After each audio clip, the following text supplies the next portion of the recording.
There he is, there running he is. Center of the screen. You see his jersey there, his bib, saying MEB. He's running on behalf of his own foundation, the MEB Foundation. And I'm telling you what, he could not wait to get back to Boston.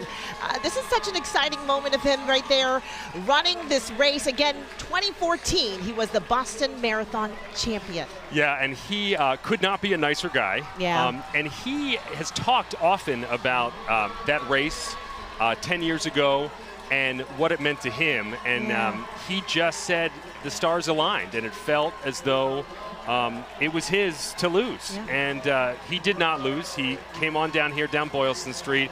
These last couple of blocks, as you're going to hear the cheers here from the crowd once they realize who they've got coming down Boylston Street here on this gorgeous New England day.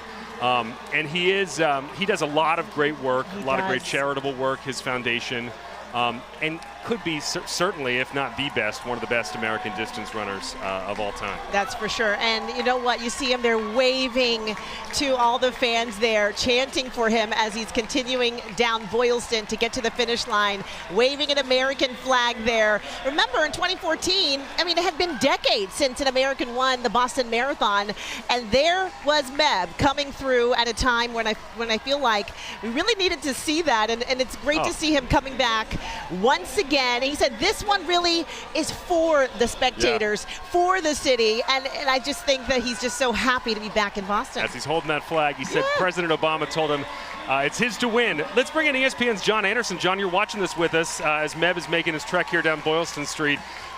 What a guy, huh? Yeah, I'm watching to see if he ran 2:08:37 to win. And here he comes. He's going to go 3:08:46. He's going to run 1 hour slower. And I told him no one has ever raised more money running a 3-hour marathon than MEB Keflezighi. That is, and the thing is, he's still running. The man is, I think, almost 50, correct? He's still running a 3-hour marathon. He's the worst retired runner ever. He was supposed to be done in New York. It was his 26th marathon. And he's run like 10 others since. Like the very next year, he's back in New York. Well, I'm just pacing a friend to a 3-hour marathon. And so yeah, like for a guy that's not running anymore, he runs an awful lot. I know, right? But he's such a wonderful guy in a number of ways of how he gives back. And, you know, I could cite numerous examples of, you know, like when you have an Olympic medal and you've won Boston, like you can command a speaker's appearance. For sure. And there was a young family in Iowa that, because a guy I knew in Iowa, we helped buy these 3 kids some new shoes so they could run, but they were from Eritrea.